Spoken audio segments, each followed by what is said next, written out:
Ang Johnson Chua Drug Syndicate ang nag-ooperate sa bansa base sa drug matrix na inilabas ni dating Police Colonel Eduardo Asierto.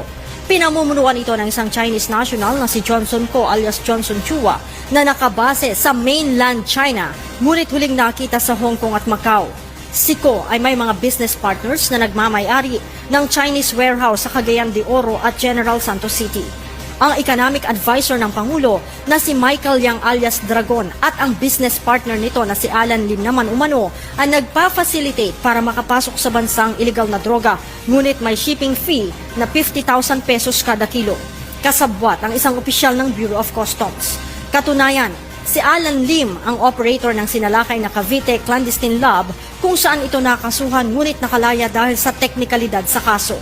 Si Michael Yang naman ang nagbigay ng shipping requirements para makapasok sa bansa ang mga drogang natagpuan sa Cagayan de Oro warehouse, maging sa Dumoy Davao Clandestine Laboratory at Bunawan Davao Clandestine Laboratory na sinalakay ng mga otoridad noong December 2004. Isang Alan C. ang sinasabing operations manager ng Dumoy Davao Clandestine Laboratory. Ang mga nasabing illegal na droga ay mula umano kay Johnson Ko alias Johnson Chua. Ang intel report na ito na umano'y ibinigay ni Asierto sa Pangulo kay dating Chief PNP Ronald Bato de la Rosa, PNP Chief General Oscar Albayalde at PDEA Director General Aaron Aquino na aniyay hindi inaksyonan. Ako po si Police Colonel Eduardo Padaron Asierto, isang pulis na nagserbisyo ng mahaba at tapat para tulungan ng masawata ang illegal na droga sa ating bansa. Matagal akong naging drug enforcement operative at natalaga ako bilang Deputy Director ng PNP Anti-Illegal Drug Group at PNP Drug Enforcement Group.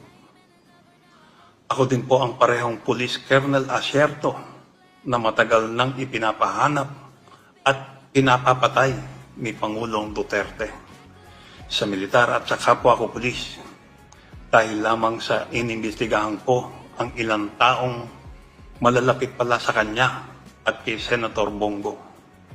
Ako po at ang kasamahan kong si Police Captain Lito Perote ang nakadiskubre sa mga illegal na aktibidad at gumawa ng report tungkol kay Michael Yang at Alan Lim, mga personalidad sa illegal na droga na laging nakikita nakasama ni Pangulong Duterte at ni Senator Bongo. Dinukot na po nila si Perote. At malamang, patay na. Nalulungkot ako. Kasi lumapit naman ako sa Senado noon upang ilantad ang aking intelligence report. Sayang at hindi na ilantad ang report ko noon. At ako pa ang lumabas na protektor ng droga sa report ng Senate Blue Ribbon. Matatandaan na ibinigay ko din ang aking report dati kina Chief PNP, Senator General Bato de la Rosa, PDEA Chief Aaron Aquino,